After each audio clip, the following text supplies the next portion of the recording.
പരബ്രഹ്മമായ പരമശിവൻ 5 മുഖങ്ങളാണുള്ളത്. സമസ്ത പ്രപഞ്ചത്തിന്റെയും ഊർജ്ജ പ്രസരണ കേന്ദ്രമായ മഹാദേവന്റെ 5 മുഖങ്ങളിൽ 4 4 ദിക്കുകളിലേക്കും 5ാമതൊന്ന് മുകളിലേക്കുമാണ് കാണപ്പെടുന്നത്. ത്രിനയനൻ 8 ദിക്കുകൾ മാത്രമല്ല, ഊർധ്വലോകവും അധോലോകവും അറിയുന്നവനാണ്. മഹാദേവന്റെ 1ാമത്തെ മുഖം സദ്യോജാതം എന്നറിയപ്പെടുന്നു. സദ്യോജാതൻ എന്നും പേരുള്ള ഈ മുഖം പടിഞ്ഞാറ് ദിക്കിലേക്ക് തിരിഞ്ഞിരിക്കുന്ന ബ്രഹ്മമുഖമാണ്. അപാരവും അഗാധവുമായ സംസാര സാഗരത്തിനു കാരണം സദ്യോജാതം എന്ന പശ്ചിമ ദിക്കിലേക്കുള്ള മുഖമത്രേ. മോക്ഷലബ്ധി ഉണ്ടാവാനും ജനുമൃതി മോചനത്തിനുമായുള്ള പ്രാർത്ഥന സദ്യോജാതനോടാണ് നടത്തുന്നത്. 2ാമത്തത് വാമദേവം.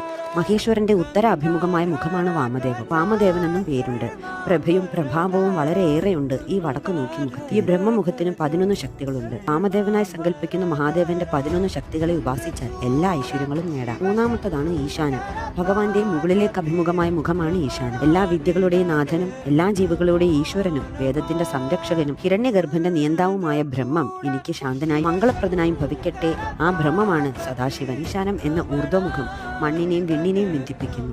4ാമത്തത് തത്പുരുഷൻ. ബ്രഹ്മത്തിന്റെ പൂർവാഭിമുഖമായ മുഖമാണ് തത്പുരുഷൻ. കിഴക്കോട്ട് തിരിഞ്ഞുള്ള ഈ മുഖത്തെ ധ്യാനിക്കാനും ഉപാസിക്കാനും ഒരു ഗായത്രി മന്ത്രമുണ്ട്. 5ാമത്തതാണ് അഘോരം. പരബ്രഹ്മത്തിന്റെ ദക്ഷിണാഭിമുഖമായ മുഖമാണ് അഘോരം. അഘോരമൂർത്തി എന്നും ദക്ഷിണാമൂർത്തി എന്നും ശിവനെ നിർദിപാദിപ്പിക്കുന്നത് ഈ ഭാവത്തിലാണ്. മഹാനാരായണോപനിഷത്ത് 17 മുതൽ 21 വരെയുള്ള 5 അനുവാചകങ്ങളിൽ ശിവന്റെ അല്ലെങ്കിൽ രുദ്രന്റെ പഞ്ചമുഖങ്ങൾ അവതരിപ്പിക്കുന്നു. പഞ്ചബ്രഹ്മത്തിന്റെ ഉൽപ്പത്തി വർണ്ണന ഇങ്ങനെയാണ്: ശിവനിൽ നിന്നും ഈശാനൻ ഉത്ഭവിച്ചു, ഈശാനനിൽ നിന്ന് തൽപുരുഷനും, തത്പുരുഷനിൽ നിന്ന് അഘോരം, ഘോരത്തിൽ നിന്ന് വാമദേവനും, വാമദേവനിൽ നിന്നും സദ്യോജാതനും ഉത്ഭവിച്ചു. സമ്പൂർണമായി ഐശ്വര്യ സമ്പന്നനാണ് സദാശിവൻ. സദാശിവന്റെ 5 ബ്രഹ്മമൂർത്തികളിൽ നിന്നാണ് 5 കലകളും ഉണ്ടായിരിക്കുന്നത്.